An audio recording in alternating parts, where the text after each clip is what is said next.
Square Enix is back and it is glorious. What's up everybody, OJ here, welcome back to another video. Today we're going to be talking about the resurrection of Square Enix. Now for a while they've been making some pretty good games, right? We've got some dimes and we've got some gems over the past 5 or 6 years. Don't get me wrong, but you have to remember back in 2011, 2012, 2013, Square Enix was in a tough spot, not only financially, but Metacritic wise with their games and what fans were saying. They just weren't making the Final Fantasy games as good as people wanted. They just weren't good enough. Final Fantasy 13, for as much as you want to talk about that game and everything, that whole trilogy was not up to the quality of what we've seen from Final Fantasy on the PS2 or even the PS1. So people had lost faith in Final Fantasy. People had lost faith in Square Enix, and people had lost faith in what Square Enix could do after the departures of Hironobu Sakaguchi, after the departures of Monolith Soft, Takahashi-san. People felt that Square Enix just lost too much talent in order to keep up when it comes to the RPG development spirit. Now, Dragon Quest always did its thing.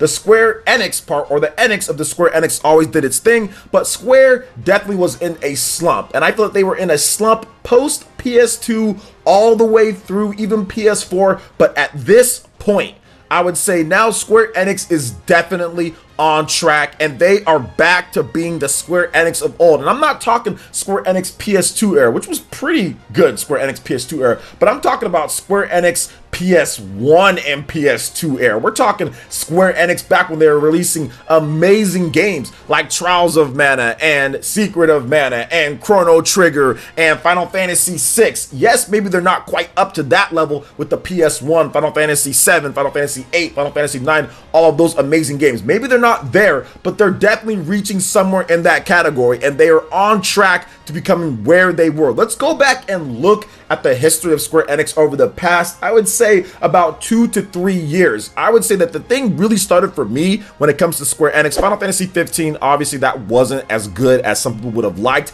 It ultimately ended up being pretty good, right? Also look at something like Final Fantasy 14. That game wasn't good at the start, but it ended up being pretty good. So I think the tail end of those two games getting really good, especially with Final Fantasy 14, that game being a game of the year, the Stormbringers, expansion and all that being a game of the year quality, and Final Fantasy 15 Royal Edition really doing well at the very end. That started the resurrection to me when it comes to the JRPGs, when it comes to the quality. Then you can move into something like Octopath Traveler.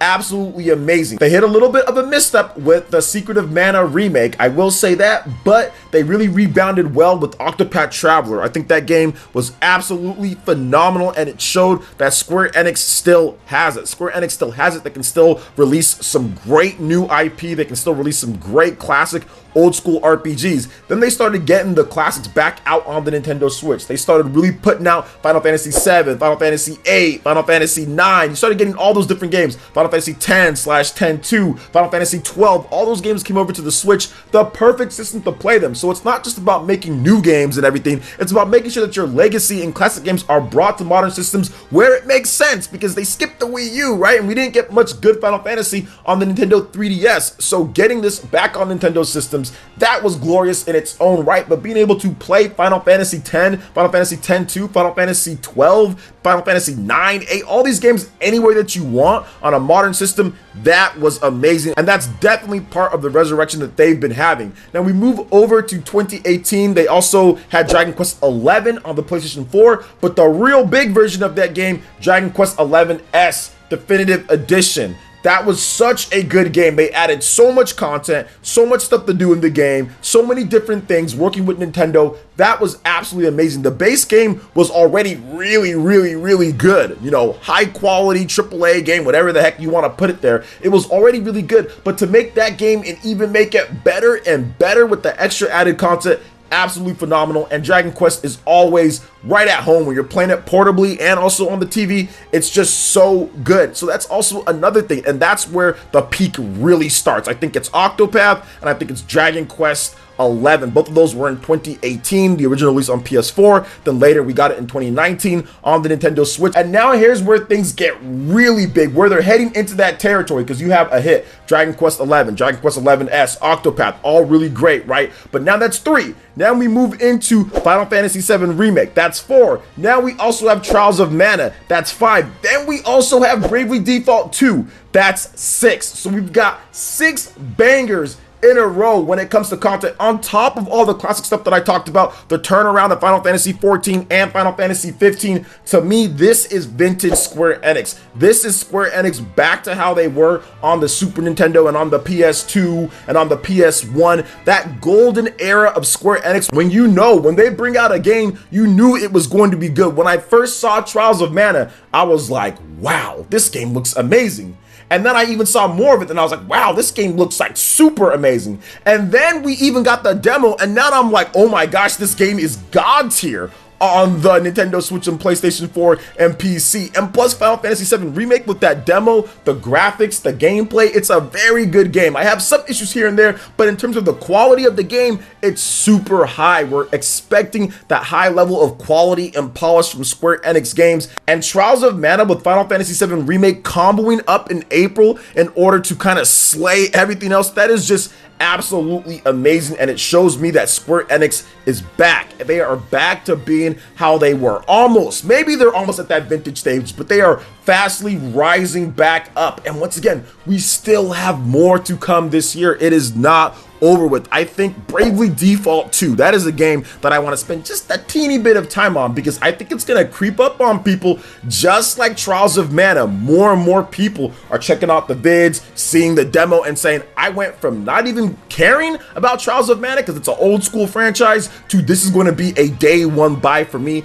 $50 price tag, so paying attention to the wallet there, Square Enix, even though they probably could have charged $60 for it. It's a full 3D remake in Unreal Engine, and it looks amazing. It has tons of content, and they're adding even more content in there, but they went with 50 on that one. Very good call, especially with Final Fantasy VII Remake coming out in that same month. Save people a little bit of money on there, but then Bravely Default 2, that is the kicker. I want to talk about that. I want to get into that a little bit more. That is a game that has that God tier potential. That is a game that has that, oh my gosh, like we're going to see some crazy stuff in there. The first Bravely Default is one of the best games that I've ever played. It honestly is, but it didn't get the publicity because it's on the Nintendo 3DS. It's one of those games that kind of came out when people were playing more of HD and everything like that, and even with the Wii U, people were wanting it on there. People wanted more RPGs, so it got overlooked by some, but it did sell over 1 million units on the Nintendo 3DS, and it was a big release, and it is a fantastic game. Had that little issue in terms of looping things and everything like that. I'm not going to spoil it for those who haven't played it yet and people who want to get into it, but man, Bravely Default is one of the best combat systems, and really it was the precursor for how great Octopath was in terms of what they took from that. So they're bringing everything back with it, the original team, or they're bringing back some of the people from the original team, they're bringing back the original music, and they're gonna put it in that beautiful HD on the Nintendo Switch. There couldn't be a more perfect system for this game, especially how the game played on the Nintendo 3DS. That you're bringing it over to the Switch. To me, this is vintage Square Enix. Square Enix trying new things with Octopath, trying different stuff with Bravely Default. They know Bravely Default isn't going to be like the greatest sell in the world. It doesn't matter. It's about the core fans. It does not matter. Trials of Mana, they know that's not going to sell like a bazillion units. That's okay. You don't have to rush Final Fantasy down our throats every single time. We can get stuff like Bravely Default 2. We can get stuff like Trials of Mana. We can get Octopath. We can get Dragon Quest 11, Dragon Quest 11S. They can make these type of games. They can fix up and kind of brush up what they were doing with Final Fantasy 14. They got that going. Final Fantasy 15.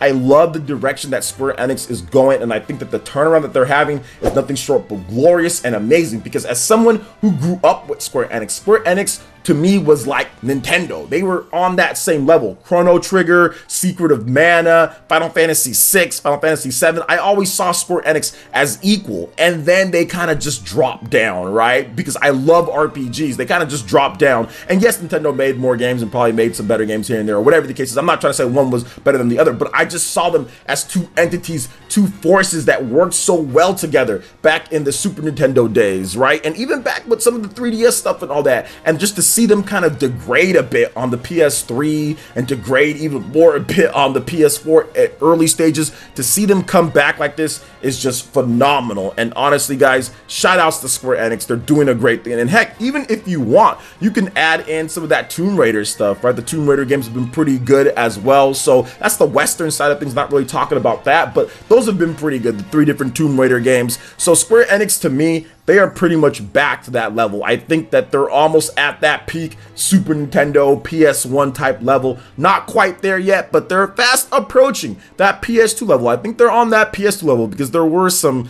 issues on the PS2 and everything when it comes to Square Enix, but they did make a lot of great games, and they're getting back to that. Like I said, 6 games in a row that have been pretty good. And of course you have Dragon Quest XI, Dragon Quest XI-S, but I'm just counting them as 2 different types of releases. So many good games in a row that we know are going to be solid because we've got demos for Trials of Mana, we've got demo for Final Fantasy VII Remake, and we know Bravely Default 2 is going to be legit. We just know. I can tell from the trailer, from who they got back, we know that game is going to be amazing. So shout outs to Square Enix. They are back. It's glorious. I cannot wait to play more of your games. Final Fantasy VII Remake, Bravely Default 2, Trials of Mana, all of that this year. That's God tier to me when it comes to Square Enix. That's the Square Enix that we all know and love. So what are you guys' thoughts on Square Enix and what they're doing? Are you impressed? Let me know your thoughts in the comment section below. All right, guys, that wraps it up for this video here. Check out the link in the description. We've got Twitter. Go and give us a follow on there. Stay up to date on all the latest gaming news and information. Also, make sure you like, comment, and subscribe, and share this video if you can. Thank you so much for watching, and we'll catch you guys for the next one. Peace.